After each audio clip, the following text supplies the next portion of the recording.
Okay dear students, good evening. थोड़ा मैं late हो गया, 5 to 6 मिनट्स। कभी कभी ऐसा हो जाता है कुछ टेक्निकल मिस्टेक के कारण। तो चलिए मैं स्टूडेंट्स पहले कहाँ से शुरू करें? पहले क्वेश्चन से ही शुरू करते हैं, क्योंकि तुम लोग स्मार्ट पीपल जो क्वेश्चन का आंसर कर देते हो तो मेरा दिल खुश हो जाता है।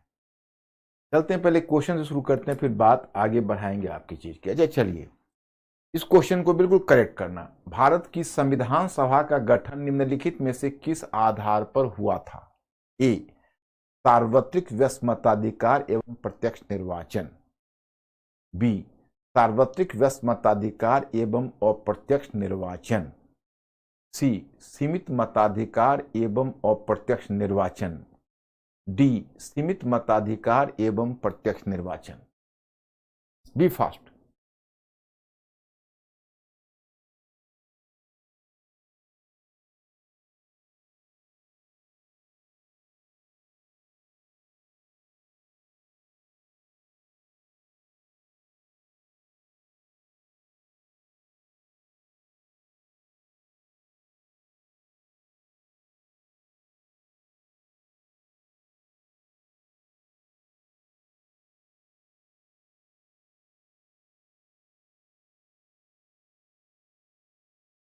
Yes, good, correct answer. Smart guys, very correct answer. Question number 2, Bharat के संविधान में मौलिक रूप में किस किन शब्दों का प्रयोग किया गया है? एक, प्रभुता संपन्न, दूसरा प्रजातांत्रिक, तीसरा धर्मनिरपेक्ष और चौथा समाजवादी। मतलब आपके संविधान में मौलिक रूप में किस किन शब्दों का प्रयोग किया गया है? Be fast.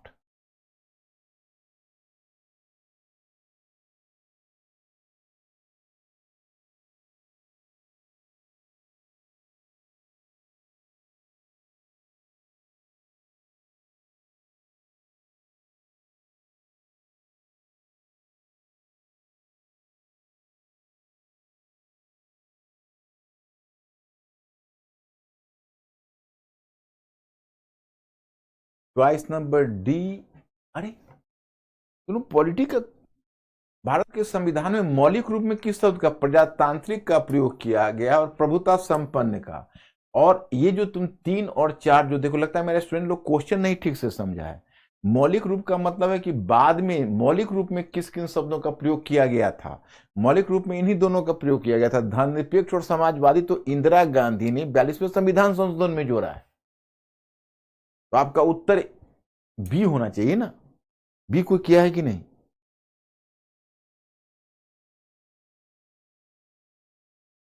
क्वेश्चन शायद नहीं समझा, तो मौलिक का मतलब नहीं समझा। ओके, हम समझ सकते हैं। अच्छा, निम्नलिखित विकल्पों पर विचार कीजिए। सार्वभौमिक व्यस्क मताधिकार। सार्वभौमिक व्यस्क मताधिकार का मतलब होता है एक व्यक्ति एक वोट, ध्यान कर लो।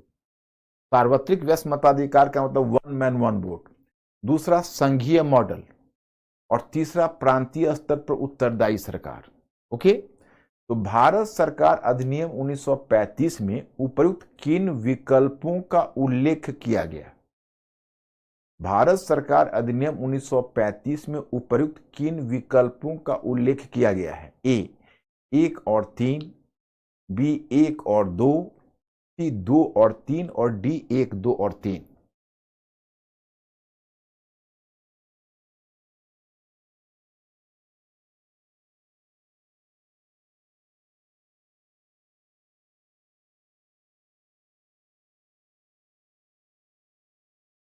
यस, करेक्ट आंसर किया।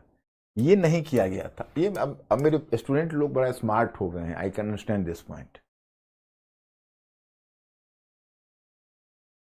माउंटबेटन योजना के प्रावधानों के संदर्भ में निम्नलिखित कथनों पर विचार कीजिए। माउंटबेटन प्लान है, वो माउंटबेटन योजना के प्रावधानों के संदर्भ में निम्नलिखित कथनों पर विचार कीजिए। एक, पंजाब और बंगाल का विभाजन। दूसरा, उत्तर पश्चिम सीमा प्रांत में जनमत संग्रह। तीसरा, हिंदू और मुसलमानों दोनों को अपनी पसंद के देश में बसने के लिए सीमा पार करने का विकल्प दिया गया। और चौथा, डोमिनियन स्टेटस के आधार पर भारत और पाकिस्तान को आजादी मिलेगी।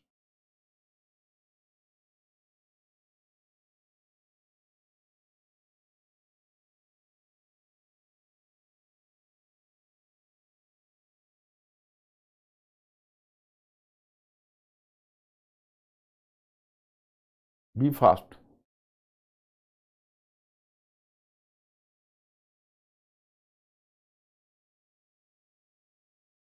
Choice number C is the correct answer. Yes.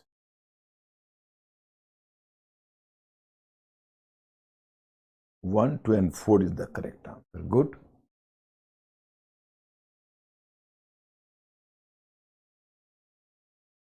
Punjab और बंगाल का विभाजन, उत्तर पश्चिम प्रांत में जनमत संग्रह, हिंदू और मुसलमान दोनों को अपनी पसंद के देश में बसने का अधिकार, ये तो नहीं दिया गया था। देखो बहुत सही समझा तुम लोगों ने, तुम लोगों को बिल्कुल अब याद है। मॉडर्न हिस्ट्री एकदम शीशे की तरह साफ हो गया है, अब वर्ल्ड हिस्ट्री आगे उसी तरह साफ करना है, फिर एंशिएंट और मेडिवल एंड कल्चर फिर उसी तरह साफ करना है। सारी चीजों को हम लोगों में क्लैरिटी लानी है। देखो पहले दोनों सरकारों ने तय किया था कि हम लोग अपने अपने क्षेत्र में जो अल्पसंख्यक समूह है उसको सुरक्षा देंगे।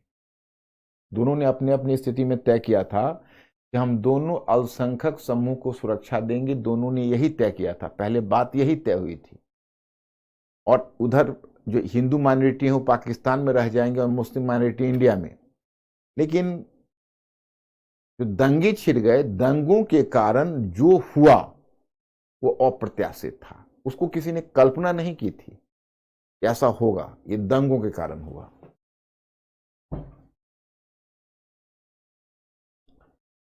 तो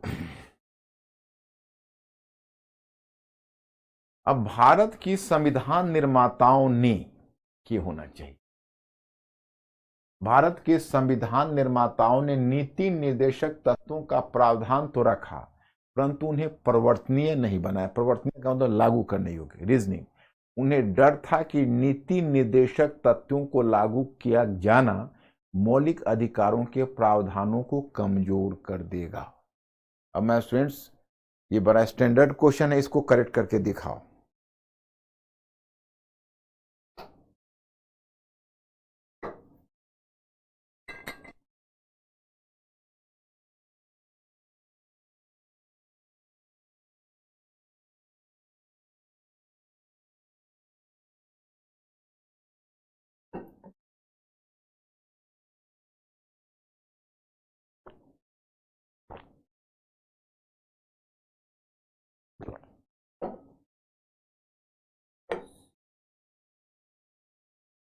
सी आ रहा है ना? बिल्कुल करेक्ट आंसर, बहुत स्मार्ट है लोग, बिल्कुल करेक्ट आंसर किया है सी। उन्हें डर था कि नीति निर्देशक तत्वों को लागू किया जाना मौलिक अधिकारों के प्रावधानों का कमजोर कर देगा। ये गलत है, क्योंकि उस समय राज्य के पास उतना रिसोर्सेस नहीं था, इसलिए उसको फ्यूचर भावी पीढ़ी पर छोड़ दिया गया कि भावी पीढ़ी इस बात को तय करेगी। मतलब भावी पीढ़ी के ऊपर तय छोड़ दिया गया कि भावी पीढ़ी इस बात को तय करेगी कि कब तक होगा। तो that depends on the future generation, future generation के ऊपर छोड़ दिया गया। तो यू आर करेक्ट, क्योंकि इस जो फ्यूचर जनरेशन इस बात को तय करेगी कि आखिर वो उसको रखेगी या नहीं। यस, करेक्ट आंसर हुआ आपका, बिल्कुल सही, इज द करेक्ट आंसर। अब बच्चों आज हम लोग ये कर चुके, ये कर चुके, ये कर चुके, आज इस पर हम लोग आएंगे और इसको करने के बाद ये छोटा टॉपिक ही है लगभग, इसको भी हम लोग टारगेट में लेंगे कि भाई कमजोर वर्ग के लिए सामाजिक न्याय और विशाल भौगोलिक आकार सांस्कृतिक विविधता के बीच एकता को स्थापित करने का प्रयास।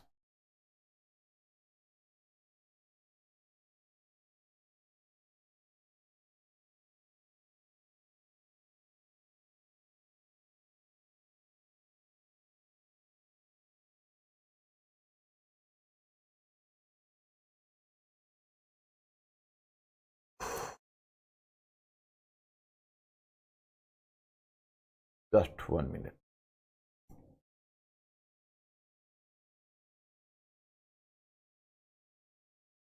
देखो वैसे तो शुरू होता है तुम्हें यहां से,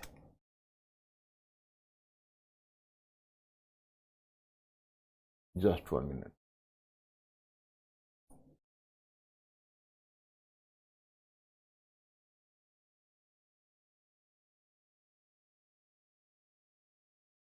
या आप लोगों ने पढ़ लिया होगा। जैसे 2 क्वेश्चन मैंने मॉडल में दिया था। आज जैसे कुछ बच्चों से मेरी बात हुई, उस बच्चों ने कहा कि सर हमको उत्तर लिखने में परेशानी होती है। अब देखो, प्रीलिम्स का क्वेश्चन तो तुम लोग बहुत स्मार्टली और बहुत करेक्ट कर रहे हो। प्रीलिम्स का क्वेश्चन तो रेयर तुमसे गलत होता है। हालांकि कुछ तथ्य की जानकारी तुम्हें बढ़ानी, थोड़ा सा तथ्य आपको हल्का बढ़ाना पड़ सकता है, लेकिन तुम्हारा फाउंडेशन इतना क्लियर हो गया है कि बीपीएससी में तुमने महसूस किया होगा कि जिन्होंने दिया होगा वहाँ समझदारी से क्वेश्चन मॉडर्न का सॉल्व हो रहा होगा। उसी प्रकार से समझदारी से क्वेश्चन हमेशा देखो, क्वेश्चन प्रीलिम्स हो या मेंस हो, समझदारी की हमेशा आवश्यकता होती है, उसको हम एंड नहीं कर सकते। अब देखो, ये जो आपका मैंने यहां दिया है, क्या भारत सरकार अधिनियम 1935 के, भारत सरकार अधिनियम 1935 ने एक परिसंघीय संविधान निर्धारित कर दिया। परिसंघीय का मतलब होता है एक मजबूत केंद्रीय सरकार पर आधारित। अब तो जानते हो, आप लोग पॉलिटी पढ़ते हो, उसको कहते हैं एक मजबूत परिसंघीय, मतलब संघीय, कुल मिला के संघीय व्यवस्था को स्थापित कर दिया। आपसे क्वेश्चन पूछा जा रहा है कि क्या 1935 में एक परिसंघीय व्यवस्था स्थापित कर दी गई। तो देखो, क्वेश्चन जब होता है तो सबसे पहले ये करना, परिसंघीय संविधान निर्धारित कर दिया था, चर्चा कीजिए। तो अब मैं आपको अपने स्टूडेंट से पूछना चाहूंगा, धीरे धीरे राइटिंग पर थोड़ी थोड़ी चर्चा करता हूं और जब लोगों को समझाता हूं, कहीं कोई दिक्कत है तो आप हमसे कम्युनिकेट करिए। अंकुर, आज हमारे और इनके बीच आप ब्रिज का काम करते हुए इनका रिस्पॉन्स बताइए। पहले ये लोग बताएं हमें कि ये क्वेश्चन को हम किस प्रकृति में रखें, इसको हाइपोथेटिकल क्वेश्चन माने या आर्गुमेंटेटिव क्वेश्चन।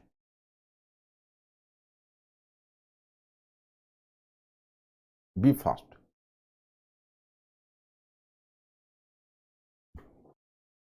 इसको हम आर्गुमेंट, हाइपोथेटिकल क्वेश्चन माने या आर्गुमेंटेटिव माने।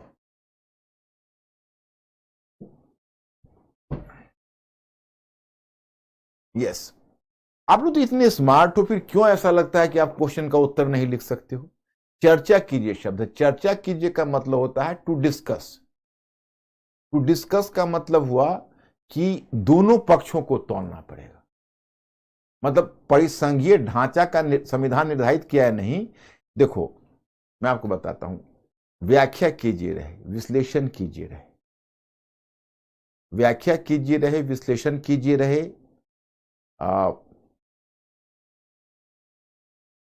प्रकाश डालिए, टिप्पणी कीजिए में आप दोनों में जा सकते हो। डिपेंड करता है कि आपका टॉपिक स्टेटमेंट कैसा है, लेकिन विश्लेषण कीजिए। एक काम अंकुर करना, मिस्टर अंकुर, कल इन लोगों को एक जो शब्दावली है उसका मीनिंग वाला जो है मैटर, वो कल भेज देना, हिंदी मीडियम वाले, इंग्लिश मीडियम वाले, दोनों को, है ना। तो जब उसमें जो अलग अलग जो टर्म्स होते हैं ना, तो उसमें क्या है कि व्याख्या कीजिए, विश्लेषण कीजिए, प्रकाश डालिए, सबको एक ही तरह से लिख देना, वो हाइपोथेटिकल क्वेश्चन बनेगा। लेकिन अगर तुम्हारा क्वेश्चन होता है आलोचना कीजिए, आलोचनात्मक परीक्षण कीजिए, क्या आप सहमत हैं, ऐसे क्वेश्चंस को आप एक ही मतलब एक कैटेगरी में है, ये क्रिटिकल आर्गुमेंटेटिव क्वेश्चन है। और विवेचन कीजिए भी आर्गुमेंटेटिव है। विवेचन कीजिए में होता है कि यह विचार क्या कहता है, वह विचार क्या कहता है, वह विचार क्या कहता है, वह विचार क्या कहता है, फिर आप क्या ऐसा मानते हैं। लेकिन कम से कम 2 विचार हमें रहने चाहिए, क्योंकि बच्चों में विचारों की कमी होती है। तो ये कह रहा है कि परिसंघीय ढांचा निर्धारित कर दिया था, चर्चा कीजिए। तो मतलब इसका मतलब है कि एक विचार मानता है किया था, तो किसका विचार ऐसा कहता होगा? तो ब्रिटिश का विचार कहता होगा। और हम लोग नहीं मानते हैं किया था। तो मैं पढ़ के बताता हूं, आप लोग फॉलो करो मुझे। ब्रिटिश पक्षधर विद्वान ये निर्धारित करने का प्रयास करते हैं कि 1935 के भारत शासन अधिनियम के रूप में ब्रिटिश ने भारत को एक ऐसा संविधान दिया था जो भारत में अधिकांश वर्गों को संतुष्ट कर सके। ओके, इसके माध्यम से ब्रिटिश भारत एवं देशी रियासत दोनों को एक दूसरे से जोड़ने तथा संघ एवं राज्यों के बीच संबंधों को पुनर्निर्धारित करने का प्रयास किया गया था। परंतु राष्ट्रवादी जवाब यह है, मतलब उसका खंडन है, राष्ट्रवादी जवाब यह है। हालांकि यहाँ पर पैराग्राफ आपको चेंज कर दीजिएगा, आप लोग यहाँ पर आप पैराग्राफ चेंज कर दीजिएगा तो अच्छा रहेगा। छोटे छोटे पैराग्राफ में लिखना हमेशा फायदेमंद रहा। राष्ट्रवादी, आप लोग तो मुझे फॉलो कर रहे हो ना, तो आप लोग तो साइट पर हो और आप लोग के पास मैंने ये PDF भिजवाया भी हुआ है, तो ये तो आपको मिलेगा भी। तो थोड़ा स्मार्टली सोचो, क्योंकि मुझे अब यह जिद है कि प्रीलिम्स का क्वेश्चन आंसर मैंने तुमको बहुत अच्छे ढंग से सिखा दिया। अब मेंस का भी मैं चाहता हूं कि मेंस के राइटिंग को भी तुम बढ़िया से करो। तो राष्ट्रवादी जवाब यह है कि ब्रिटिश कंजर्वेटिव पार्टी के दबाव में ब्रिटिश संसद ने भारत की संवैधानिक प्रगति में अवरोध डालने के लिए संघ का प्रावधान लाया था। अब अगर हम दोनों विचारों का परीक्षण करते हैं तो दूसरा विचार अधिक विश्वसनीय लगता है। मतलब ब्रिटिश कहते हैं कि देखो, हमने एक भारत शासन अधिनियम के रूप में ब्रिटिश ने भारत को एक ऐसा संविधान दिया था जो भारत में अधिकांश वर्गों को संतुष्ट कर सके, और इसके माध्यम से ब्रिटिश भारत और देशी रियासत एक दूसरे को जोड़ने तथा संघ और राज्य के बीच संबंधों को पुनर्निर्धारित करने की कोशिश की। परंतु राष्ट्रवादी जवाब यह है कि देखिए, झूठ मत बोलिए। उनका जवाब यह है कि ब्रिटिश कंजर्वेटिव पार्टी के दबाव में ब्रिटिश संसद ने भारत की संवैधानिक प्रगति में अवरोध डालने के लिए, मतलब आपका उद्देश्य 1935 के भारत सरकार अधिनियम देकर हमें परिसंघीय ढांचा नहीं देना था, बल्कि हमें झांसा देना था। आपने हमें एक तरह से ठगने की कोशिश की। जो आपका जो कंजर्वेटिव पार्टी, ब्रिटेन में दो पार्टी है, आप तो पॉलिटी पढ़ रहे हो, एक कंजर्वेटिव पार्टी है, दूसरा पहले लिबरल पार्टी थी, अब वो लेबर पार्टी हो गई, तो अभी तो तीन काम कर रही है। हालांकि वहां तो टू पार्टी सिस्टम ही रहा है, परंतु लिबरल भी एग्जिस्ट कर रहा है, लेबर भी एग्जिस्ट कर रहा है। तो जो कंजर्वेटिव पार्टी थी वो उसकी कोशिश यही थी कि हम इनको दे कुछ हाथ में नहीं, लेकिन इनको भुलावा में रखे रहे। तो इसीलिए भुलावा में रखने के लिए उन्होंने ऐसा किया है। तो हमने हमारा देखो, अब थेसिस क्या होता है, जो हमारा क्वेश्चन पर स्टैंड होता है वो थेसिस होता है। तो दूसरा विचार अधिक विश्वसनीय लगता है। देखो,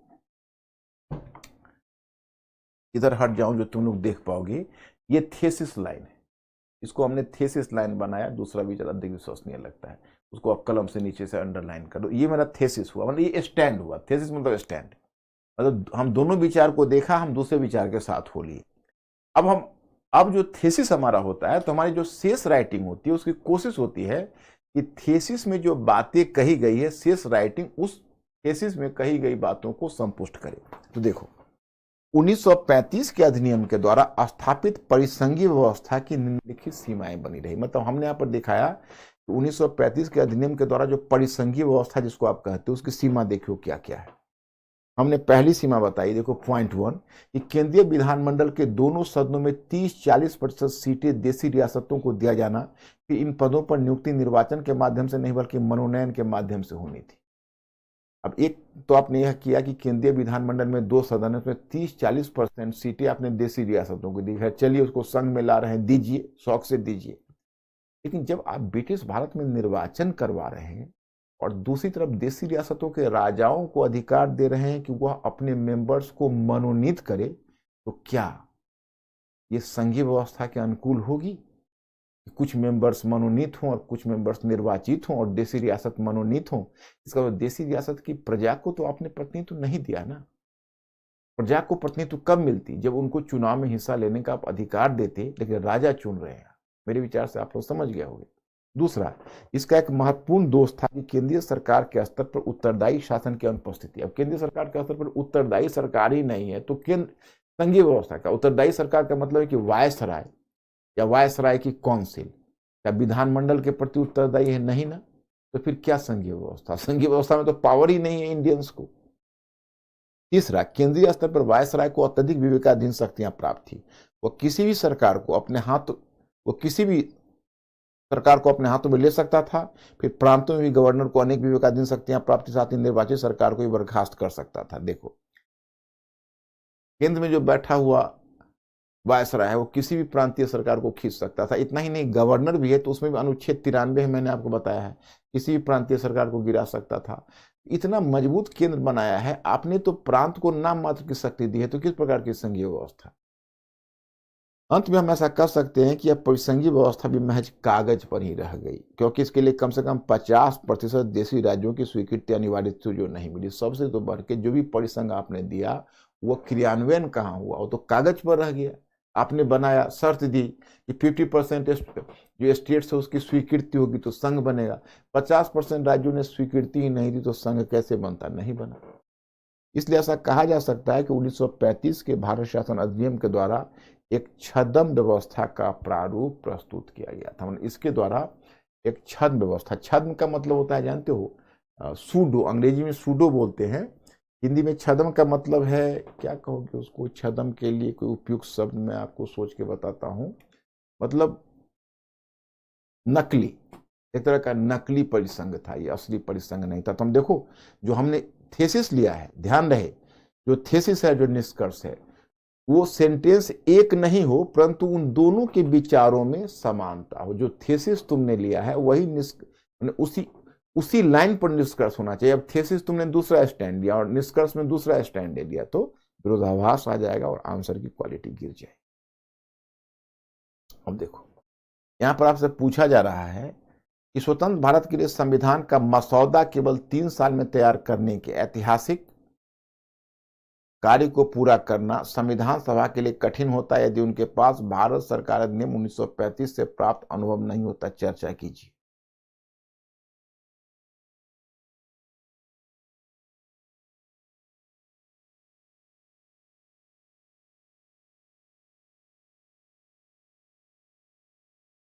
अब देखो, चर्चा की है तो थोड़ा सा इसको हमने आर्गुमेंटेटिव बनाने की कोशिश की है। देखो, भारतीय संविधान संविधान निर्माण की दिशा में एक बड़ा प्रयोग था। यह तृतीय विश्व का प्रथम एवं सफल संविधान है। यह सही है कि भारतीय संविधान सभा में विशेषज्ञों का एक बड़ा समूह कार्यरत तथा भारतीय संविधान निर्माताओं ने विश्व भर के संविधानों से प्रेरणा लेकर एक चुस्त एवं सटीक संविधान निर्मित करने का प्रयास किया। फिर यह भी सही है कि हमारे संविधान निर्माताओं ने 1935 के संविधान से सभी प्रावधान ज्यों के त्यों नहीं लिए, क्योंकि 1935 का संविधान ब्रिटेन की साम्राज्यवादी जरूरत के अनुकूल निर्मित हुआ था। स्वाभाविक रूप में भारत की राष्ट्रवादी जरूरत के अनुकूल हमारे संविधान निर्माताओं ने उन प्रावधानों में फिर बदल किया। फिर भी देखो, यहां से पैराग्राफ चेंज होना चाहिए, फिर भी से। ऊपर वाला जो हमने पैराग्राफ दिया है, ऊपर वाला पैराग्राफ यह दिया है जो दिखा रहा है कि भाई देखो, हमने केवल 1935 के संविधान सभा से ही 1935 के संविधान से ही नहीं लिया, हमने दुनिया के संविधानों से भी लिया है। और फिर 1935 के संविधान से भी हमने प्रावधान ज्यों का त्यों नहीं लिए, क्योंकि 1935 का संविधान तो एक साम्राज्यवादी शासक के द्वारा दिया गया था और हम तो एक भारत को चाहते थे एक प्रजातांत्रिक राष्ट्र बनाना। तो एक प्रजातांत्रिक राष्ट्र बनाने वाला आखिर हम साम्राज्यवादी संविधान से उसे हम कितना प्रावधान ले सकते? तो लिया तो जरूर है, लेकिन एक सीमा तक ही लिया है। फिर भी 1935 के भारत शासन अधिनियम ने स्वतंत्र भारत के संविधान के आरंभिक खाके के रूप में कार्य किया तथा हमारे संविधान निर्माताओं के काम को अपेक्षाकृत आसान कर दिया। अब ये खाके के रूप में काम किया और जो हमारे संविधान सभा थे, हमारे संविधान निर्माता थे, उनके काम को आसान कर। कहा जाता है कि स्वतंत्र भारत के संविधान में लगभग 250 वाक्यांश, क्लॉजेज सीधे तौर पर भारत शासन अधिनियम से लिए गए। इसको मेरे विचार से छोटा छोटा पार्ट कर दो, जैसे एक पॉइंट में इसको कर दो। उसी प्रकार प्रांतीय स्वायत्तता का प्रथम प्रयोग 1935 के भारत शासन अधिनियम में हुआ था। इसने संघीय व्यवस्था का भी रूपरेखा प्रस्तुत की, यद्यपि इसका क्रियान्वयन नहीं हो सका। मतलब प्रांतीय स्वायत्तता भी तो हमने वहीं से लिया था, जहां से हमने जो लिया है वो दिया है, माने 1935 से। उसी प्रकार वर्तमान संविधान में अनुच्छेद 356 प्रांत में राष्ट्रपति शासन का प्रावधान 1935 के अधिनियम 13वीं धारा से प्रेरित होकर लिया था, ये हमने दिया है। इसके अतिरिक्त वर्तमान सर्वोच्च न्यायालय की आधारभूत संरचना भी कहीं न कहीं 1935 के अधिनियम में उल्लिखित संघीय न्यायालय से प्रभावित रही। साथ ही संविधान सभा में अनेक ऐसे लोग बैठे हुए थे जिन्हें 1935 के संविधान के अंतर्गत कार्य करने का अनुभव था, अतः इस अनुभव का लाभ भी वर्तमान संविधान को मिला। अंत में अगर हम अपने पड़ोसी राष्ट्रों में संवैधानिक अनुभव को साझा करते हैं तो बात और भी स्पष्ट हो जाती है। नेपाल अब 7 वर्ष नहीं, अब तो 10 वर्ष हो गया। 10 वर्षों के अथक प्रयासों के बावजूद भी एक बहुमान्य संविधान निर्मित नहीं कर सका, जबकि श्रीलंका चौथी बार संविधान निर्माण की दिशा में प्रयोग कर रहा है। संभवतः अगर उन देशों के समक्ष भी कोई पूर्व संविधान का खाका होता तो शायद स्थिति अलग हो सकती थी। उपयुक्त तथ्यों के आधार पर हम यह समझ सकते हैं इस प्रकार 1935 के भारत शासन अधिनियम ने स्वतंत्र भारत में संविधान निर्माण कार्यक्रम में अपना योगदान दिया। ये बहुत ही स्टैंडर्ड क्वेश्चन है। ये इस तरह का क्वेश्चन लिखने के लिए तुमको थोड़ा टाइम लगेगा अभी, लेकिन तरीका सीख लो। एक बार तरीका सीख लोगे तो नॉलेज जैसे जैसे बढ़ेगा और जैसे जैसे चीजों को आप पचाएंगे वैसे वैसे क्वेश्चन का आंसर हो जाएगा। मसविदा कहते हैं प्रारूप को। प्रारूप का मतलब ड्राफ्ट हुआ अंग्रेजी में। और स्वायत्तता का मतलब हुआ ऑटोनॉमी। ऑटोनॉमी का मतलब हुआ कि किसी क्षेत्र को जैसे आपने उसको उस पर नियंत्रण कम करके उसको निर्णय लेने का अधिकार दे दिया तो उसको स्वायत्तता बोलते हैं, मतलब ऑटोनॉमी बोलते हैं अंग्रेजी में। ऑटोनॉमी का मतलब है कि उसको उस पर आपका नियंत्रण ढीला है, ऊपर से आपका नियंत्रण है, अंदर से उसको आप मतलब स्वायत्तता का मतलब है कि उसको आपने काम करने की स्वतंत्रता देने, जो काम करने की स्वतंत्रता देते हो तो उसको स्वायत्तता बोलते हैं। जैसे आपको प्रांतों को अपनी सरकार चलाने की स्वतंत्रता दी गई कि भाई उत्तरदायी सरकार होगी, तो उसको स्वायत्तता कहा गया, प्रांतीय स्वायत्तता। ओके, अब तुम लोग समझ गए। अब देखो, हम जो एक चीज डील करने जा रहे हैं उसको पहले बढ़िया से समझाना चाहते हैं, पहले मेंटली अलर्ट हो जाओ तुम लोग।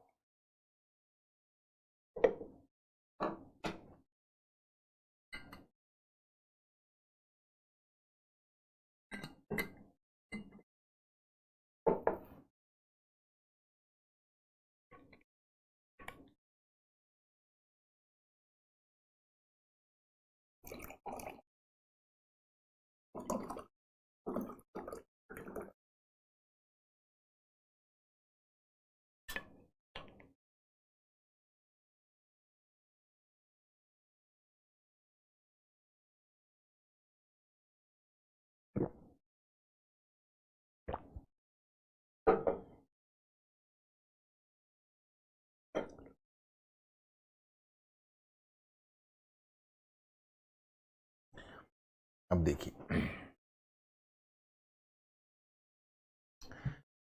आपका टॉपिक क्या है उसको देखिए। भारत के विशाल भौगोलिक आकार एवं सांस्कृतिक विविधता के बावजूद एक ऐसे राष्ट्र का निर्माण जो विविधता में एकता का उदाहरण बना। देखो, हमने एक, हमारा इसमें एक कहना यह है कि भारत की आजादी से भी बड़ी चुनौती हमारे लिए थी राष्ट्र निर्माण। भारत की आजादी से भी बड़ी चुनौती हमारे लिए क्या थी? राष्ट्र निर्माण। क्यों? तो जब मैं आपको वर्ल्ड हिस्ट्री पढ़ाऊंगा तो मैं आपको बताऊंगा कि राष्ट्र का मॉडल पश्चिमी यूरोप में तैयार हुआ था। ओके, तो राष्ट्र का मॉडल पश्चिमी यूरोप में तैयार हुआ। तो पहले मैं एक बार समझा देता हूं और फिर मैं आपको इस कंटेंट को जो दिया हो कंटेंट को दिखा दूंगा, उसको आप लोग पचा लेना। और आप लोग काफी ब्रिलियंट हो, क्योंकि मुझे प्रीलिम्स का क्वेश्चन जो आप सॉल्व करते हो, देखो प्रीलिम्स और मेंस की तैयारी में कोई विरोध नहीं है, केवल यही है कि अभी आपने पीछे लिखा नहीं है और आप लोगों की कोई गलती नहीं है। हमारी जो विश्वविद्यालयी शिक्षा पद्धति है उसकी ही यही दयनीय स्थिति है, वह बच्चों को राइटिंग डेवलप ही नहीं करने देता है। वहां पर राइटिंग डेवलप हो नहीं पाती है।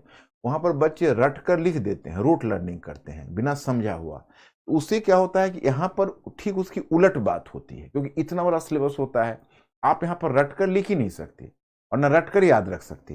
तो that is going to be a big problem for you. लेकिन घबराओ मत, हम आपको ट्रेन कर देंगे राइटिंग में। अभी तो आप हमारे लंबे समय तक मेरे साथ रहोगे, फिर तो वर्ल्ड हिस्ट्री में है, कल्चर है, तो वो सब एंशिएंट मिडिवल कल्चर है, तो तब तक आप राइटिंग में पारंगत हो जाओगे। अभी आपने प्रीलिम्स में सीख चुके हो, तो वही अपने आप में काफ़ी चीज़ें हैं। तो यही आपका बहुत बड़ा अचीवमेंट है। मॉडर्न हिस्ट्री में इतनी तरक्की करोगे मेरा विश्वास नहीं था, लेकिन चलो बहुत अच्छी बात है। तो मैं आपको बताना चाहता कि एक्चुअली मैं आपको पीछे जब पढ़ा रहा था तो बता रहा था, हाँ मैं आपको बताता हूँ कि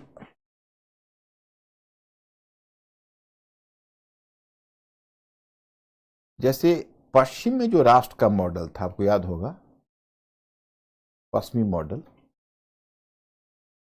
उसकी विशेषता होती थी सांस्कृतिक एकरूपता।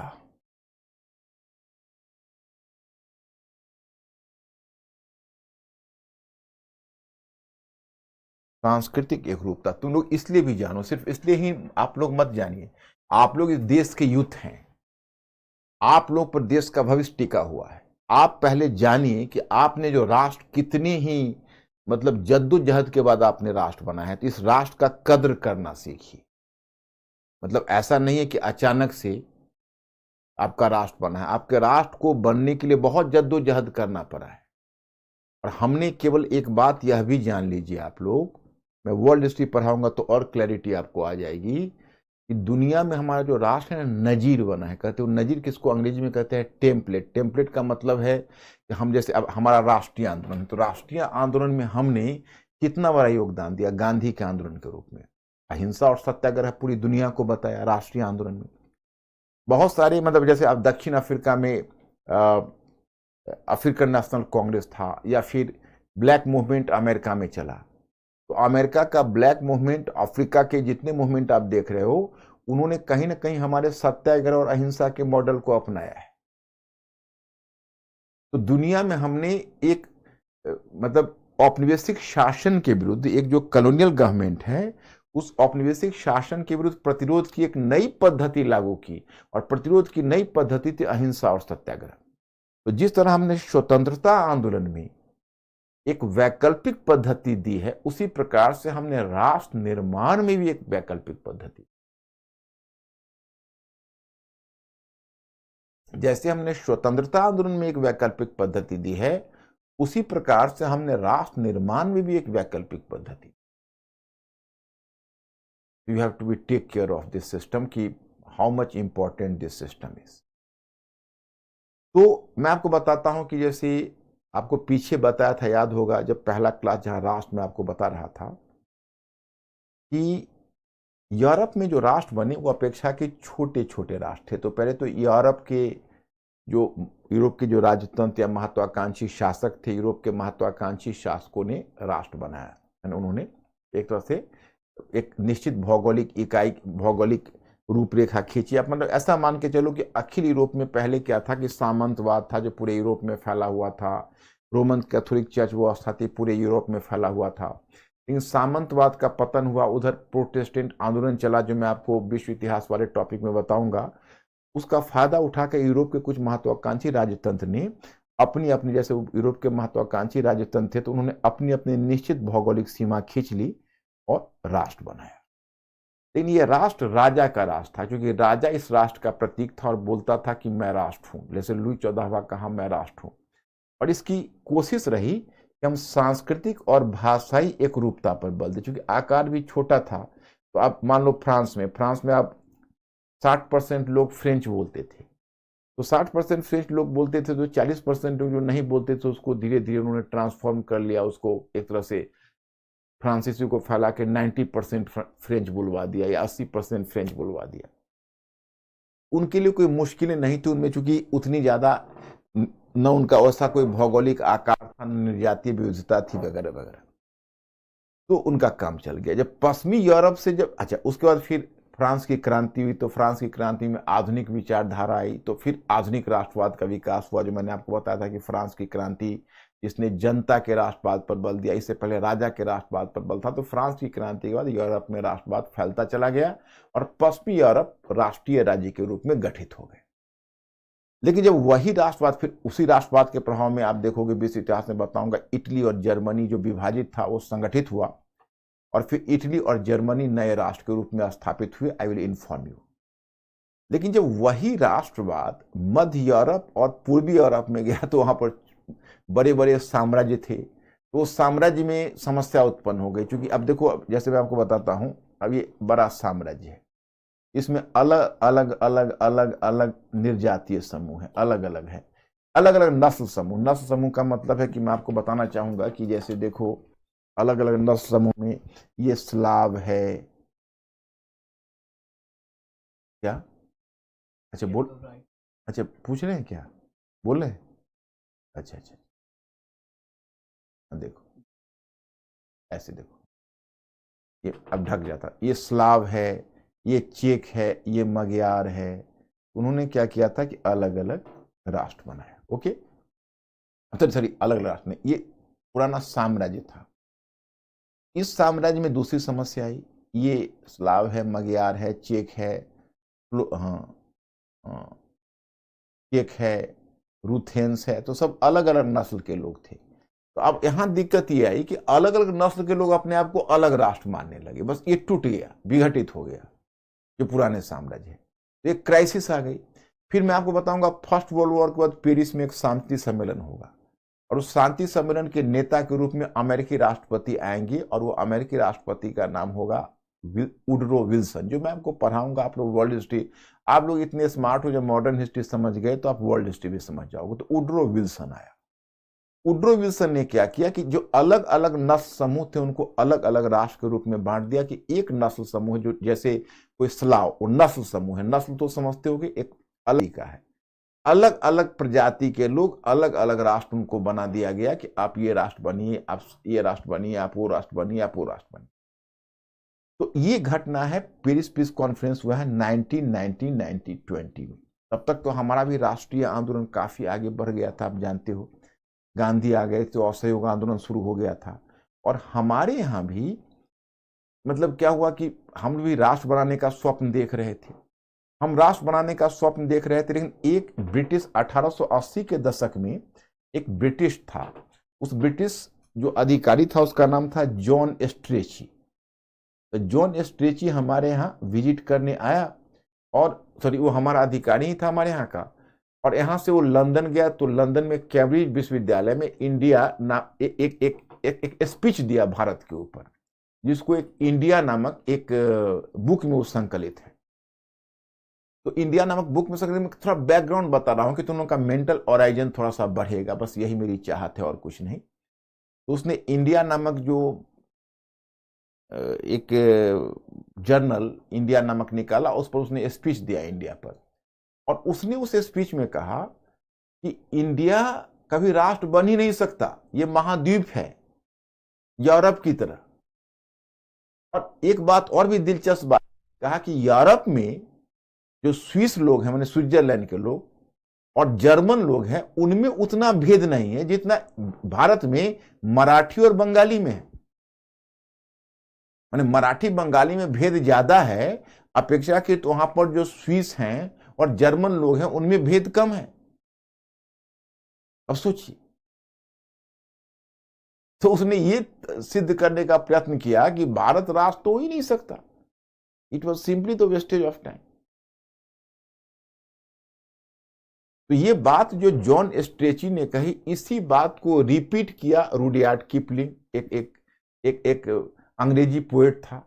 उसने कहा कि no no no, India is a old civilisation, India can never be a nation, India कभी राष्ट्र बन ही नहीं सकता। अरे पुरानी सभ्यता है, 4000 वर्ष पुरानी सभ्यता है, नई चीजें क्या सीखेगी, और इंडिया को राष्ट्र चाहिए भी नहीं। इंडिया को चाहिए एक अच्छी सरकार, हम ब्रिटिश लोग दे रहे हैं और कोई मतलब नहीं। अब पहले से उन्होंने हम लोगों को डिनाई कर दिया था कि हम लोग राष्ट्र नहीं बनते, क्योंकि बच्चे अगर हम लोग पश्चिमी पैरामीटर्स के आधार पर राष्ट्र बनने की कोशिश करते, जैसे हम लोगों का भौगोलिक आकार बहुत ज्यादा था, हमारे यहाँ बहुत ज्यादा विविधता थी, जातीय विभाजन था, सांप्रदायिक विभाजन था, नस्लीय विभाजन था, भौगोलिक विभाजन था, तो हम पश्चिमी मॉडल पर अगर राष्ट्र बनना चाहते, हम राष्ट्र बन ही नहीं सकते थे।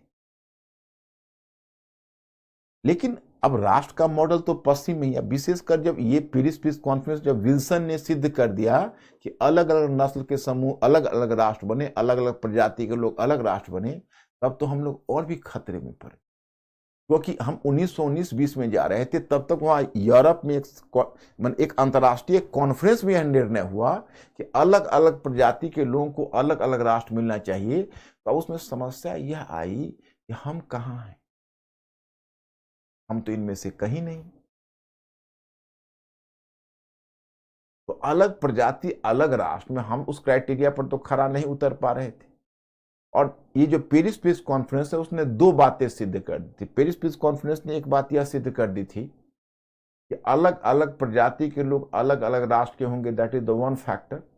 और दूसरा कि राष्ट्र बनने के लिए अंतर्राष्ट्रीय स्वीकृति चाहिए। तो इसका मतलब है कि जब तक अंतर्राष्ट्रीय स्वीकृति नहीं मिलेगी, हम राष्ट्र नहीं बनेंगे। बड़ी समस्या उसने पैदा कर। खैर चलिए,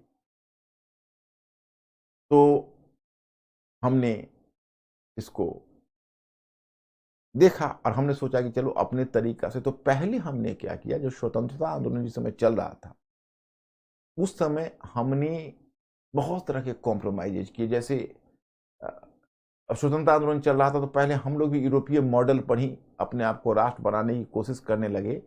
और एक हमने नारा दिया, एक भाषा एक राष्ट्र। जैसा यूरोप ने जर्मन भाषा के आधार पर जर्मन राष्ट्र बना, फ्रेंच भाषा के आधार पर फ्रेंच राष्ट्र बना,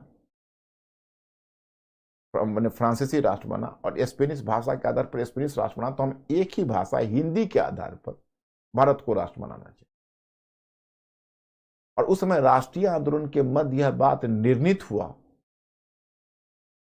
कि एक भाषा के आधार पर, हिंदी भाषा के आधार पर भारत हिंदी भाषा राष्ट्र बनेगा।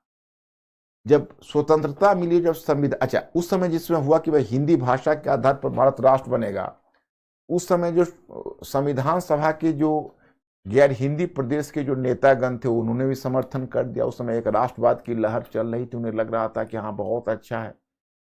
मतलब दक्षिण में चक्रवर्ती राजगोपालाचारी जो तमिल क्षेत्र से थे, उधर बंगाल के नेतागण, गुजरात से गांधी तो खैर लास्ट तक अड़े रहे। और आज भी तुम देखो गुजरात में कुछ हिंदी भाषी अभी भी सिविल सर्विसेज की तैयारी करने आते हैं, उसमें बहुत सारे गुजराती हिंदी भाषी भी होंगे, और हमारे इस चैनल पर भी हमारे गुजराती भाई होंगे, विश्वास है। और वो इसलिए ऐसा है ना, वो इसलिए ऐसा है क्योंकि गांधी जी ने इस बात पर गांधी जी अड़े रहे कि राष्ट्रभाषा हिंदी होगी।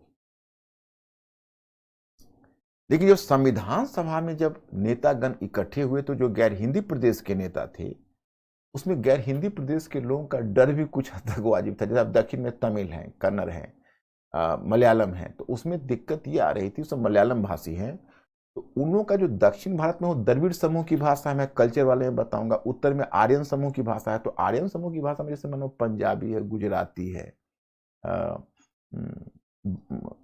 बंगला है, उड़िया है, तो ये सब आर्य समूह की भाषा है। तो हिंदी जो है वो खड़ी बोली थी, तो खड़ी बोली हिंदी से उसको बहुत कुछ मिलती जुलती है, मैंने कुछ शब्द आपको शब्दकोश भी एक है।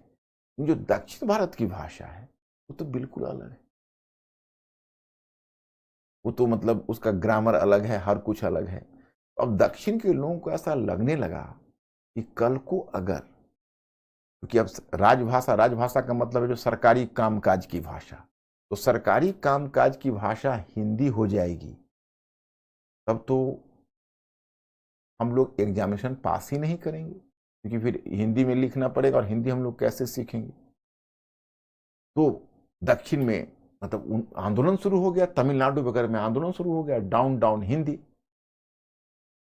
अब यह आंदोलन शुरू हो गया तो संविधान सभा में जो नेहरू की सरकार थी उसने कॉम्प्रोमाइज फार्मूला अपनाया, और अंत में यही पहले तय यही हुआ, एक राजभाषा अधिनियम लाया गया। उसमें तय यह हुआ कि 1950 में कि 1965 तक 15 वर्षों के लिए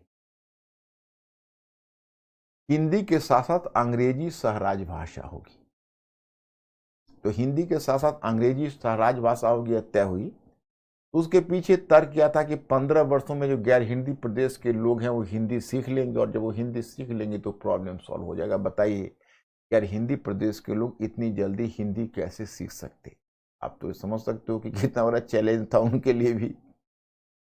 तो वो तो हो नहीं पाया बात। अच्छा, एक आपको जब 12वीं कक्षा की एनसीईआरटी आप लोगों के घर पर रखी होगी, उसका लास्ट वाले में चैप्टर में अगर जाओगे तो एक चैप्टर दिया हुआ है स्वतंत्रोत्तर भारत, और जब आप स्वतंत्रोत्तर भारत के चैप्टर में जाओगे तो वहां पर आपको एक बड़ा आश्चर्यजनक चीज दिखेगी स्वतंत्रोत्तर भारत वाले में।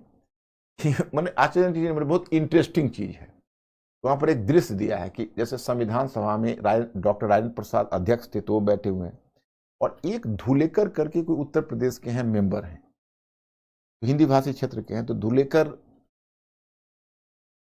खड़े होकर बोलते हैं संविधान सभा में कि मेरा ऐसा मानना है कि इस संविधान सभा में कुछ ऐसे सदस्य भी बैठे हैं जो हिंदी नहीं जानते हैं, और मैं मानता हूं कि जो हिंदी नहीं जानते उनको संविधान सभा में बैठने का कोई अधिकार नहीं। अब इसी बात पर एक साउथ इंडियन एक मेंबर खड़े हो गए, पूछे कि mister Dhulekar, what are you just trying to give a hint towards the fact? What are you trying to give a hint कि those who are not having the knowledge of Hindi are not Indians? उन्होंने कहा कि आप यही समझ लीजिए। अब बहुत बबेला मच गया, तो डॉक्टर राजेंद्र प्रसाद ने इंटरवेन किया उनकी तरफ से। डॉक्टर राजेंद्र प्रसाद ने कहा कि mister Dhulekar, you are not serving your cause. You are not serving your cause का मतलब है कि धुलेकर महोदय, आप बात को बेकार खींच रहे हैं, आप इस कॉज को सर्व नहीं कर रहे हैं, आप कुछ ज्यादा रिएक्ट कर रहे हैं, इसका खामियाजा भुगतना पड़ेगा। तो उन्होंने कहा कि mister Dhulekar, you are not serving your cause. तो इस प्रकार से आपने देखा कि उन्होंने इसको खारिज कर दिया। तो इस तरह से आप देखो कि अंत में फिर जब 15 वर्ष जब पूरा होने वाला था तो 1963 में ही फिर मूवमेंट शुरू हो गया। तो अंत में नेहरू की सरकार फिर झुक गई और तय हुआ कि चलिए 15 वर्ष के लिए अनिश्चित काल के लिए हिंदी के साथ अंग्रेजी सहराज भाषा बनेगी। तो 15 वर्ष के बजाय अनिश्चित काल के लिए अंग्रेजी के साथ हिंदी को भी सहराज भाषा बना दिया। तो नाउ हिंदी बिकेम सहराज भाषा। ये एक सपोर्टिव लैंग्वेज होगी।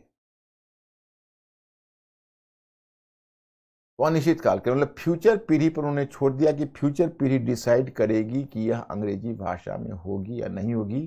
तो that will be decided by the future generation. तो it has to be decided by the future generation. तो वही हुआ जो अभी तक नहीं है। तो राजभाषा का प्रॉब्लम हमने सॉल्व किया। तो इस तरह से हम लोग ने 2 राजभाषा बना ली, एक सहराज भाषा, एक।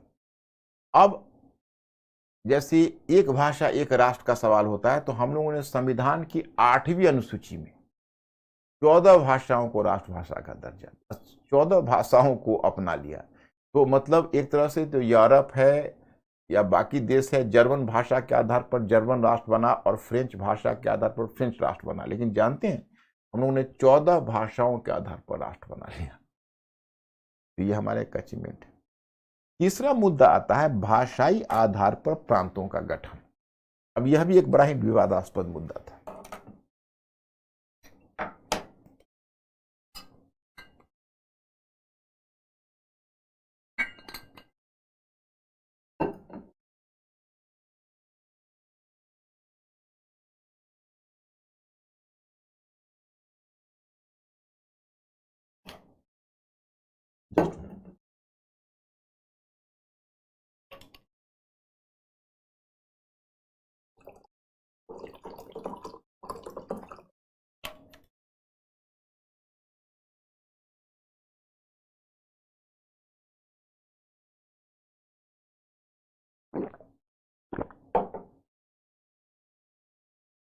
अब देखिए भाषाई आधार पर प्रांतों के गठन का मुद्दा क्या था। तो भाषाई आधार पर प्रांतों के गठन का मुद्दा यह था कि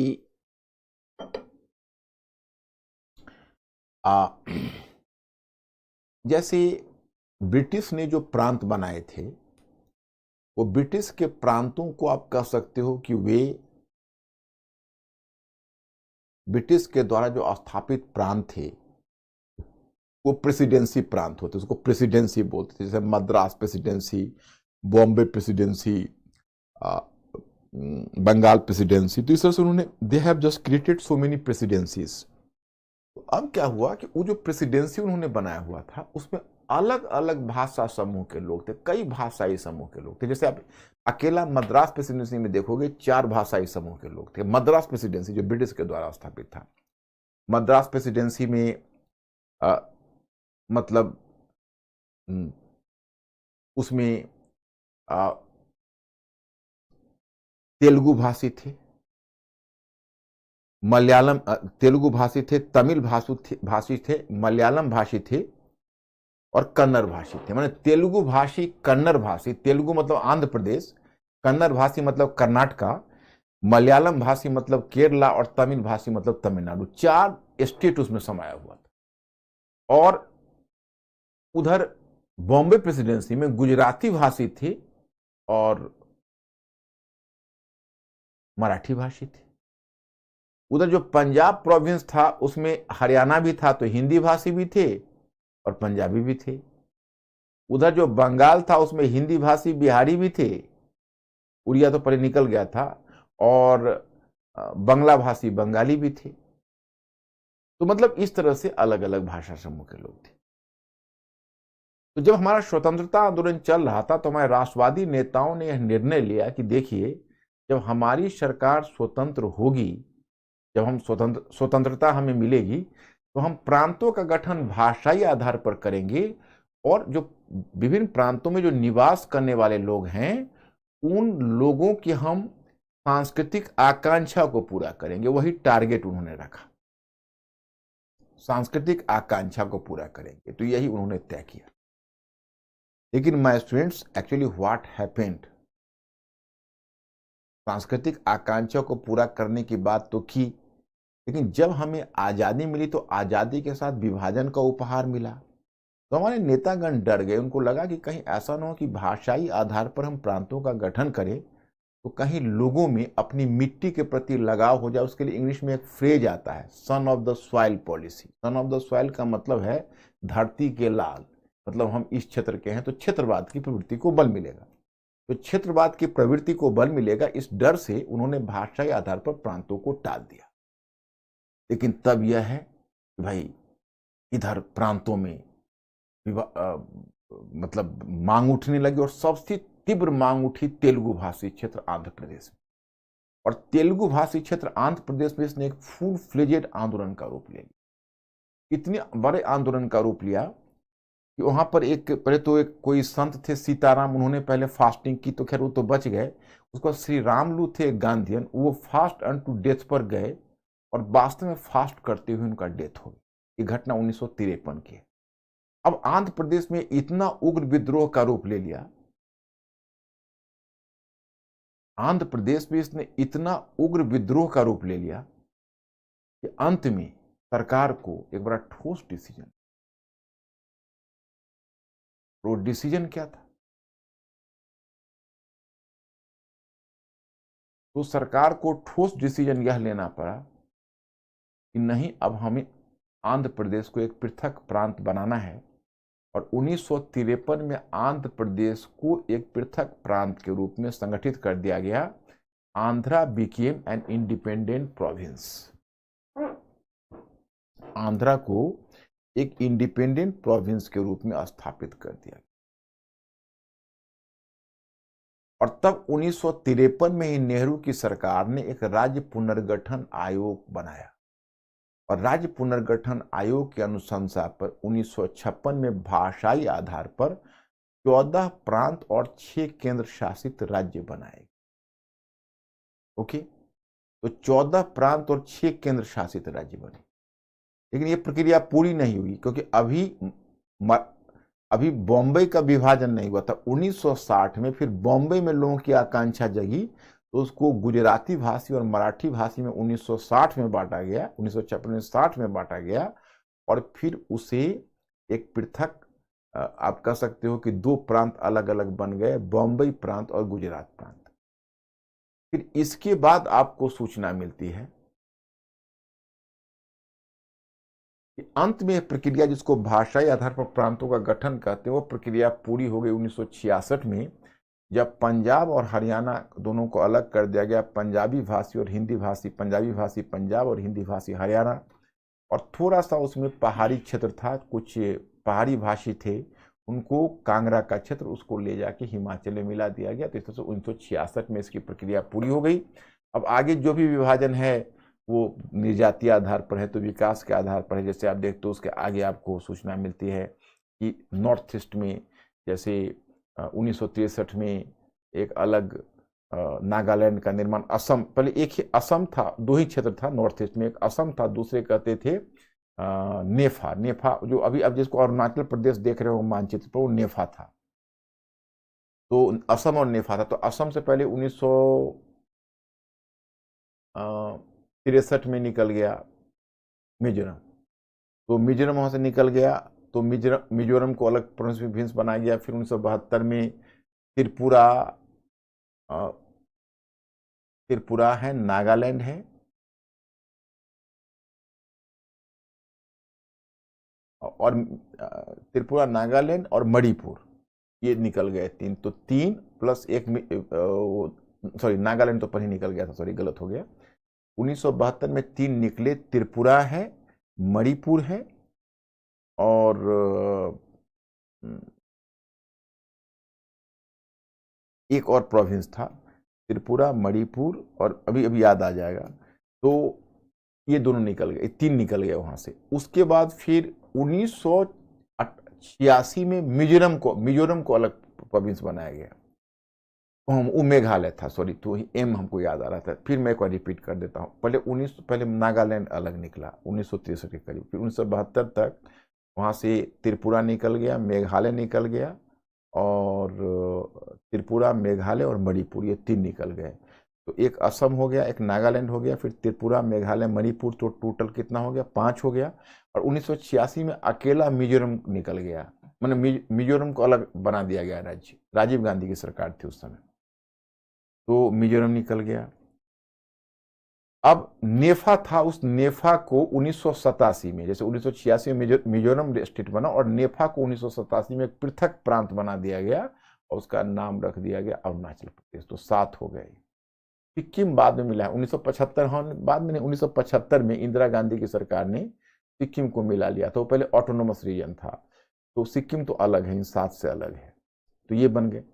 और उसके बाद 2000 ईस्वी में विकास के आधार पर 3 राज्य बने, जिसमें झारखंड बिहार से निकला, उत्तराखंड उत्तर प्रदेश से निकला, और छत्तीसगढ़ मध्य प्रदेश से निकला, तो यही निकल गए। तो इतने स्टेट बन गए। और फिर अब तो उसके बाद फिर 2014 में सबसे बड़ी चीज है कि तेलुगु भाषी, 2014 में तेलुगु भाषी ही था तेलंगाना। हालांकि भाषाई आधार पर ही प्रांतों का गठन हुआ था, तो भाषाई आधार पर प्रांतों का गठन हुआ, लेकिन तेलुगु भाषी ही तेलंगाना था। लेकिन वो तेलुगु भाषी तेलंगाना निकल गया आंध्र प्रदेश से, मैंने बाइफर्केट हो गया 2014 में। तो आंध्र प्रदेश बन गए 2 राज्य, उसको नाम था विशाल आंध्रा। विशाल आंध्रा बट गया, और 2014 में एक बन गया आंध्र प्रदेश और दूसरा बन गया तेलंगाना। तो तेलंगाना 2 राज्य इधर हो गए। तो इन दोनों राज्यों का आपने विभाजन देख लिया, तो टोटल ये तो आप देख रहे हो। अब कश्मीर में क्या हुआ कि एक राज्य था जम्मू कश्मीर, तो उसको तो यूनियन टेरिटरी अभी बना दिया गया है। तो एक राज्य पहले तो 29 हो गया था, फिर एक कम हो गया। और कश्मीर को जब तक वो 5 अगस्त 2019 को आप जानते हो कि यूनियन टेरिटरी में बदल दिया गया जम्मू कश्मीर को, और उधर लद्दाख को अलग कर दिया गया। वहाँ पर अलग एक हंगामे हो रहे हैं, आप देख ही रहे हो, और ऑटोनॉमी के लिए। तो इस तरह से ये बात हुई। तो मैं स्टूडेंट्स यहाँ खैर उतना आगे हमें नहीं जाना, हमको रुक जाना है 1966 तक भाषा या धर्म प्रांतों के गठन की प्रक्रिया पूरी हुई। तो हमने उस आकांक्षा को पूरा किया। इसके अलावा हमने और क्या क्या किया, मैं एक बहुत इंटरेस्टिंग बात बताता हूँ। हालांकि मानचित्र मेरे पास अभी नहीं है, नहीं तो मानचित्र में आपको दिखाता। देखिए, संघीय व्यवस्था में आप अमेरिकी संघ को देखा, तो अमेरिकी संघ है, वो अमेरिकी संघ हमारा आदर्श नहीं हो पाया। क्यों? क्योंकि अमेरिकी संघ को कहते हैं समांगी संघ। अमेरिकी संघ है, उसके एक टर्म मैं आपको बताता हूं, वो टर्म आता है समांगी संघ। समांगी संघ का मतलब हुआ सिमेट्रिकल फेडरलिज्म। अंग्रेजी में इसको कहते हैं सिमेट्रिकल फेडरलिज्म।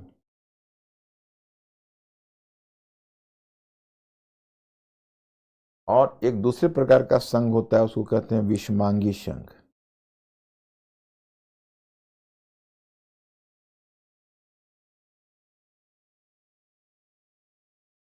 विषमांगी संघ का मतलब है असिमेट्रिकल फेडरलिज्म।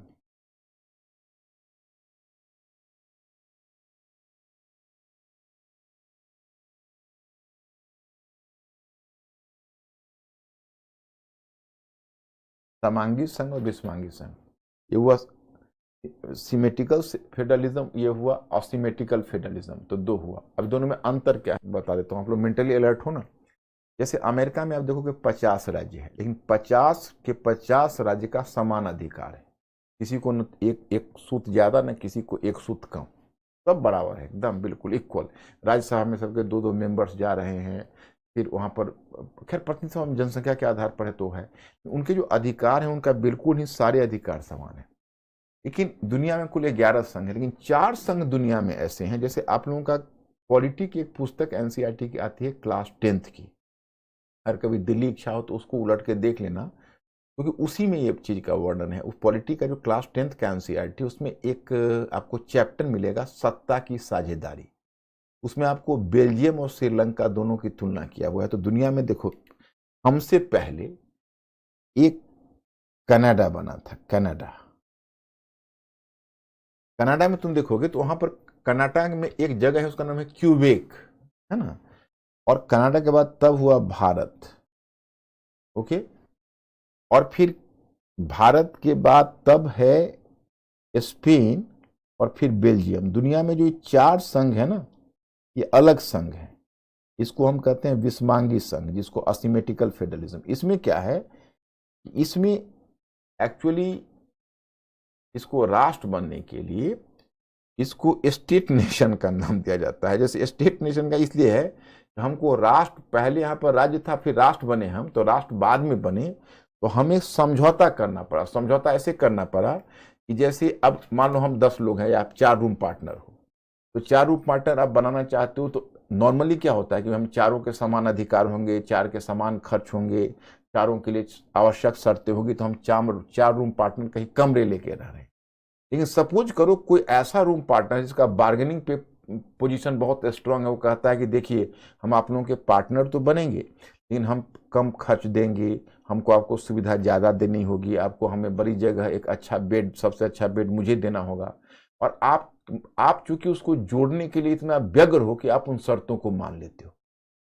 तो उसी तरह से दुनिया में कुछ संघ ऐसे थे जहां पर कुछ भूभाग ऐसा था, वो कहता था कि हमको समान नहीं, हमको स्पेशल आप कंडीशन देंगे तभी हम रहेंगे आपके साथ। तो वैसी संघ कनाडा में था क्विबेक। तो क्विबेक का मतलब हुआ कि क्विबेक ने कहा कि हमारा स्पेशल कंडीशन होगा तभी हम रहेंगे। मैं मानचित्र जैसा, अंकुर याद दिला देना, हम इन लोगों को कल मानचित्र दिखा देंगे। आप लोगों को कल मैं लाता हूं स्पेन का, ये सब का मानचित्र लाता हूं, वो अंकुर वहां से निकाल लेना जो मेरा लेक्चर है ना, वो उसमें दैट इज भारत की स्वतंत्रता से भी अधिक चुनौती थी भारत का विभाजन। There you will find a lot of maps, you know, है ना। तो वहां से निकाल लेना स्पेन का मैप और बाकी, और उनको कल, इन लोगों को कल दिखाना है, ध्यान कर लेना, you have not to miss it. तो कनाडा में मैं दिखाऊंगा एक जगह क्विबेक है। तो क्विबेक का जो जगह है, उस क्विबेक जगह में क्या है कि वो बिल्कुल से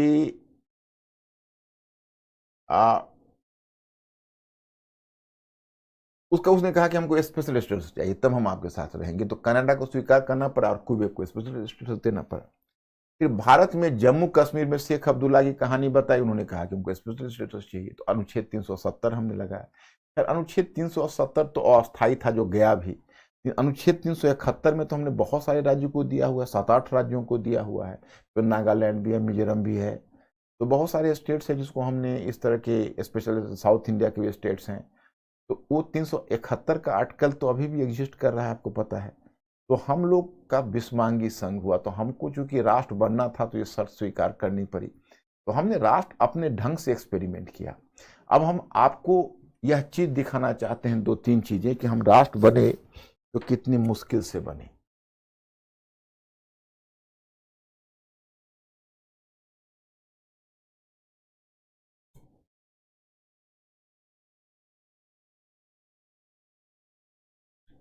देखो इस क्वेश्चन को देख लीजिए। स्वतंत्रता के पश्चात भारत ने विशाल भौगोलिक आकार एवं सांस्कृतिक विविधता को देखते हुए यूरोपीय मॉडल से पृथक राष्ट्र निर्माण का मॉडल कैसे बनाया। तो इसमें प्रश्न का मैंने पहले विश्लेषण कर दिया। इस इन लोगों को इसको देखकर तुम लोग राइटिंग सीखो ना। राइटिंग सीखने का मैंने मॉडल दिया है। जैसे पहले प्रश्न को डील करना चाहिए। एक चीज बताइए मिस्टर अंकुर, जस्ट आस्क देम, पहले इनसे पूछिए ये क्वेश्चन किस तरह का है, हाइपोथेटिकल है या आर्गुमेंटेटिव है। बिल्कुल ही सही करे, हाइपोथेटिकल है, पूछना बेकार है। एंड कीवर्ड्स है स्वतंत्रता पश्चात विशाल भौगोलिक सांस्कृतिक विविधता यूरोपीय मॉडल पृथक राष्ट्र निर्माण। स्पष्ट कीजिए। राष्ट्र निर्माण का आरंभिक मॉडल पश्चिमी यूरोप में तैयार हुआ था, परंतु पश्चिमी यूरोप के राष्ट्र का भौगोलिक आकार छोटा था और उसमें सांस्कृतिक विविधता बहुत कम थी। परंतु भारत एक महाद्वीपीय आकार वाला देश था, सबसे बढ़कर यहाँ सांस्कृतिक विविधता थी, इसलिए इसके राष्ट्र बनने की संभावना पर हमेशा प्रश्न लगाया जाता था। परंतु भारत ने इस चुनौती को स्वीकार किया था। स्वतंत्रता के पश्चात राष्ट्र निर्माण को एक पृथक मॉडल विकसित किया जो पश्चिमी मॉडल से अलग था। इसके तहत निम्नलिखित कदम उठाए गए। विषम संघवाद को अपनाना, जो अभी मैंने समझाया है। देखो भारत में क्षेत्रीय दबाव को देखते हुए अमेरिकी संघीय मॉडल से पृथक हटकर कनाडाई विषमांगी संघ के मॉडल को अपनाया गया, मैंने समझाया है। अर्थात अमेरिकी मॉडल में सभी राज्यों की समानता के सिद्धांत को स्वीकार किया गया, किंतु भारत में कुछ राज्यों की विशिष्ट स्थिति को भी स्वीकार किया गया। इसके उदाहरण है अनुच्छेद 370 जो अब रद्द हो चुका है, तथा अनुच्छेद 371 है। ओके, राष्ट्रभाषा तथा राजभाषा के मुद्दे पर व्यवहारिक दृष्टिकोण, तो इसमें हमने बताया जहां पश्चिमी यूरोप के देशों ने एक भाषा एक राष्ट्र का नारा दिया तथा फ्रेंच भाषा के आधार पर फ्रांस तथा जर्मन भाषा के आधार पर जर्मन राष्ट्र का निर्माण हुआ, वहीं भारत ने हिंदी को राजभाषा बनाते हुए अंग्रेजी को भी सहराज भाषा के रूप में स्वीकृति दे दी। इसके अतिरिक्त संविधान की 8वीं अनुसूची में 14 भाषाओं को जगह दी गई थी। इस प्रकार व्यवहारिक रूप में भारत भाषाओं का राज्य बना, वर्तमान में अब 22 हो गई है। मतलब अब हम लोगों को 22, 8वीं अनुसूची में 22 भाषाएं हो गई, तो हमने इसको इस तरह से कॉम्प्रोमाइज किया। यूनिफॉर्म सिविल कोड के मुद्दे को टालना, हमारे संविधान निर्माताओं में अनेक का झुकाव यूनिफॉर्म सिविल कोड है, कोड हो गया, कोड। यूनिफॉर्म सिविल कोड जानते हो ना तुम लोग? यूनिफॉर्म सिविल कोड का मतलब है एक समान दीवानी संहिता, मतलब कि सभी को एक समान नागरिक संहिता प्राप्त हो, तो समान नागरिक संहिता को यूनिफॉर्म सिविल कोड कहते हैं। हमारे संविधान निर्माताओं में अनेक का झुकाव यूनिफॉर्म सिविल कोड पर रहा, परंतु सांप्रदायिक विविधता को देखते हुए उसे भावी पीढ़ी के लिए टाल दिया गया। भाषाई आधार पर प्रांतों का गठन, अब भाषाई आधार पर प्रांतों के गठन में देखो, विभाजन से भयभीत होकर भारत सरकार ने भाषाई आधार पर प्रांतों के गठन की मांग को ठुकरा दिया था, परंतु राज्यों के दबाव को देखते हुए पहली बार 1953 में आंध्र प्रदेश का भाषाई आधार पर गठन किया गया तथा 1956 में 14 राज्य तथा केंद्र शासित प्रदेश का गठन किया गया। ओके, मतलब विभाजन से भयभीत होकर भारत सरकार ने भाषाई आधार पर प्रांतों के गठन की मांग को ठुकरा दिया था, परंतु राज्यों के दबाव को देखते हुए पहली बार 1953 में आंध्र प्रदेश का भाषाई आधार पर गठन किया गया तथा 1956 में 14 राज्य तथा केंद्र शासित प्रदेश का गठन किया। ओके, धार्मिक एवं भाषाई अल्पसंख्यकों को सुरक्षा, धार्मिक और भाषाई अल्पसंख्यकों को सुरक्षा देते हुए मौलिक अधिकार में अनुच्छेद 25 से 30 के बीच उन्हें संरक्षण प्रदान किया गया। और धर्मनिरपेक्षता, ये सब जरूरी था राष्ट्र बनने के लिए। भारत की सांस्कृतिक विविधता को देखते हुए राष्ट्र निर्माण के एक प्रमुख स्रोत के रूप में धर्मनिरपेक्षता के विचार को अपनाया गया। फिर आगे 42वें संशोधन द्वारा प्रस्तावना में पंथ निरपेक्षता शब्द को विशेष रूप से जोड़ा गया।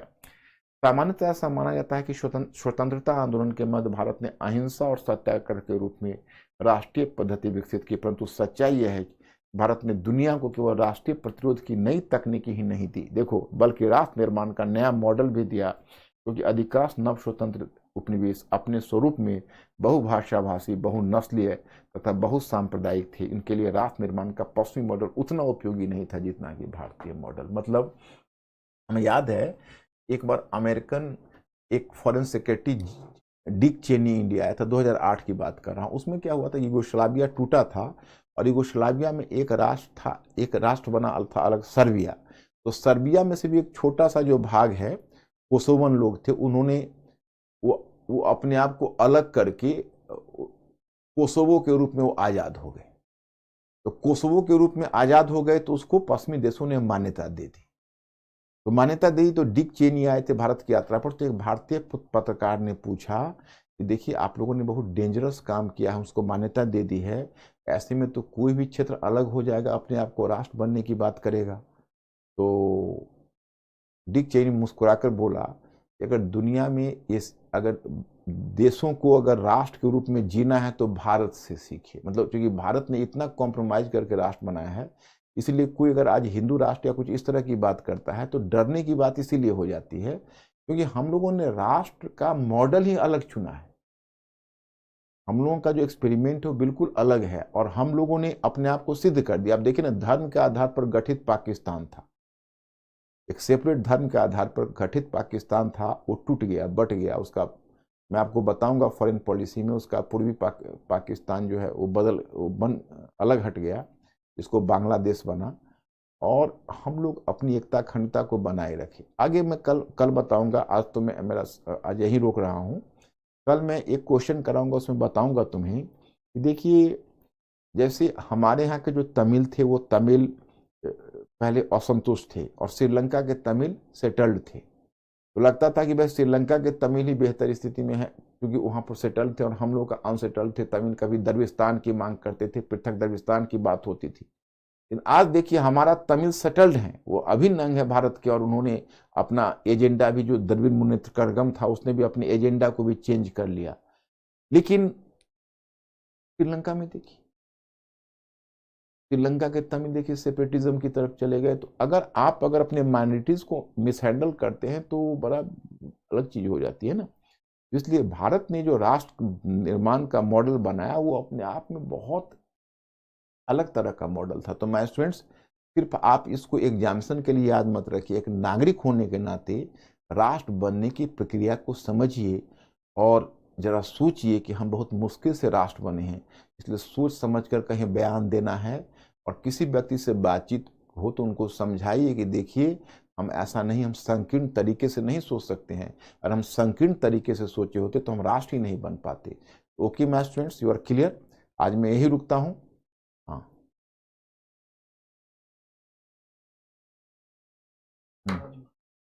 राजभाषा जो होती है ना, वो राजभाषा सरकारी कामकाज की भाषा होती है, और राष्ट्रभाषा वो होती है जो राष्ट्र के अधिकांश लोगों के द्वारा बोली और लिखी जाती है, उसको राष्ट्रभाषा बोलते हैं।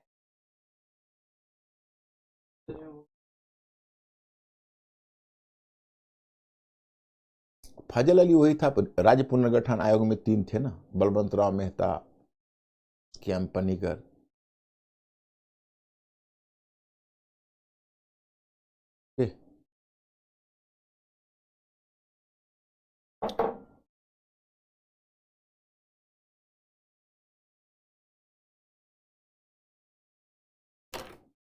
देखिए तो हाँ, ऑफ कर